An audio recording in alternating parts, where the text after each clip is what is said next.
Today's story was written by Reddit user Mighty Shivan.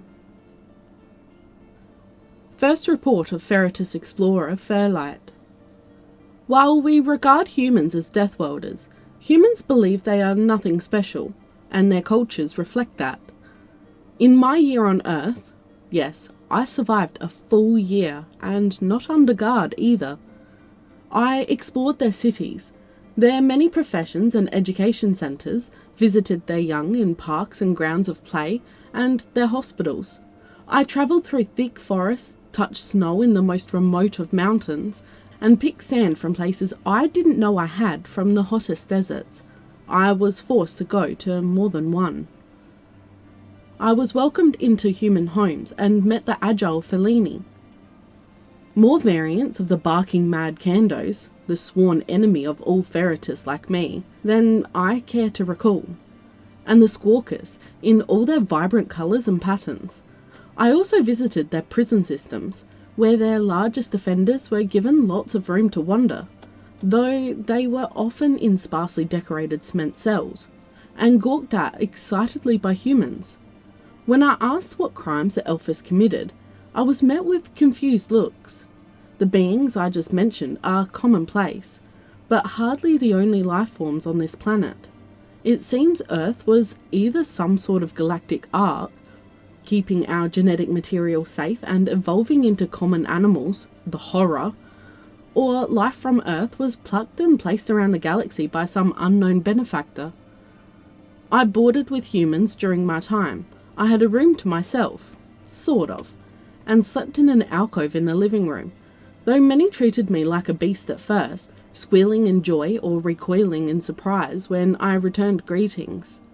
I was able to hold many different conversations. Many waved off my comments as some publicity stunt. I was even banned from some places because of what I was, though despite my intellect, I couldn't escape their piercing gaze and the thought that I was less than them.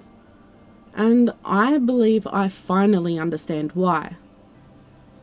In our technological prowess, we have documented the smallest building blocks in the universe, traversed black holes, and created transwarp corridors. We have great monuments, garden worlds, and travelling troops of entertainers. But perhaps humans are simply more curious than us, or more creative, or more deluded. So it was after only a week in the company of humans, I discovered the world of movies. The aquatic breen have their oral stories, the sea lion have their plays, but stories recorded in the format humans chose are nearly unheard of. Humans are storytellers, as it turns out. Those who have worked with humans can attest to that. And it was their overly active imagination that has sparked their technological advancement. We had more movie nights than moons around Praxis, and during my time, we watched what the humans call the classics. The oldest showed squat, bipedal aliens coming down from space in dish-like landing pods. These movies were only in black and white, showing great contrast, but showed me what early humans thought meeting us would be like. Then we moved up the timeline a few decades, colour was invented, and with it, the stories improved. They became almost retelling of actual events, though I was assured they were all fictional. There was no Stargate under Cheyenne Mountain, no Federation to explore the stars, no wartime film crew in a galaxy far, far away, and no flying communication pods that could travel through time. Not even the great exodus to Earth on the Battlestar Galactica was real. Put broadly, we are shown Deathworlders meeting and fighting other Deathworlders for control of the galaxy. How the galaxy could survive such a conflict is beyond me. These all fell under the classification of science fantasy.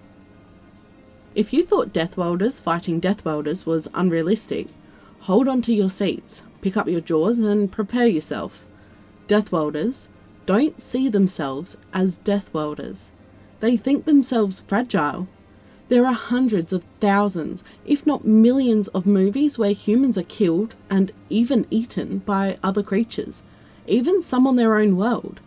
Some movies will end their list of actors and film crew with the saying no animals were harmed in the making of this movie, so at least we know that if we star in any of their stories, we won't be killed. Offing their best friends like the Kandos would probably start a war. If their movies are any indication, humans go where they don't belong. They are land creatures, first and foremost, but venture into the skies and under the oceans, ill-prepared for when something inevitably goes wrong.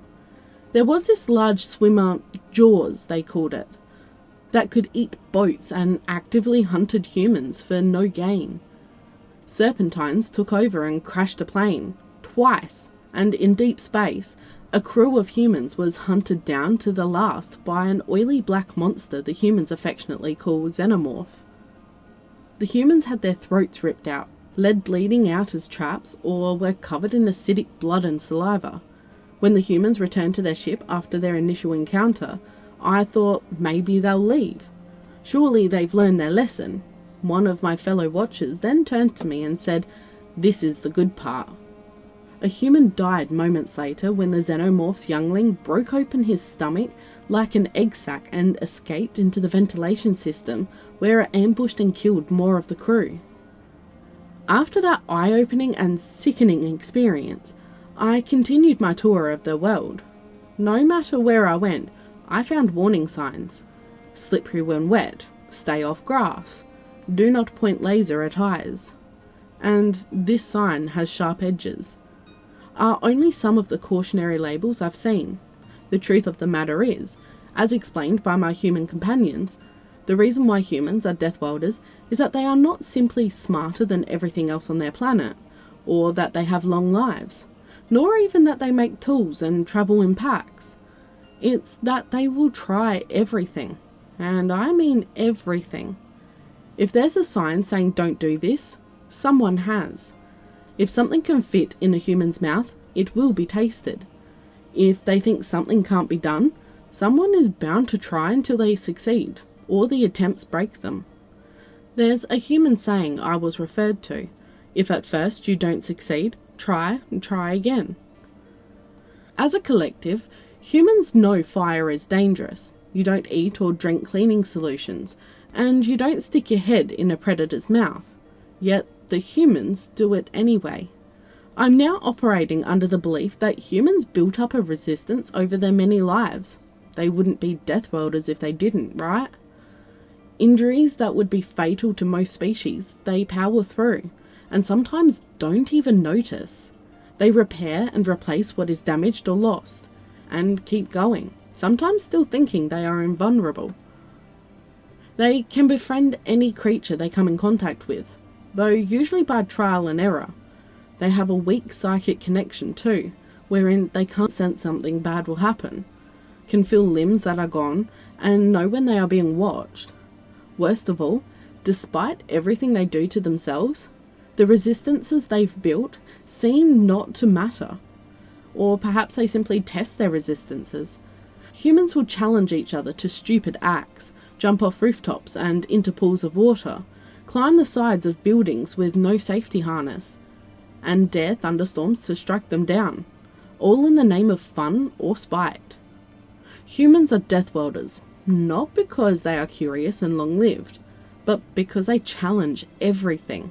They dare, even double dare each other to perform acts harmful to themselves, and stand against nature as if they controlled their planet's weather.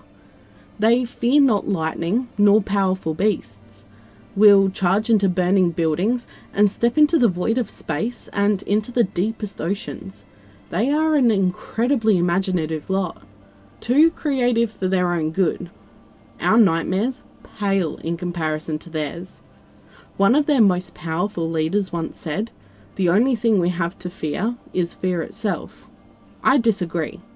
The only thing I've seen scares humans is their own imagination, and it is that very imagination and willingness to try everything that turned humans into Deathworlders.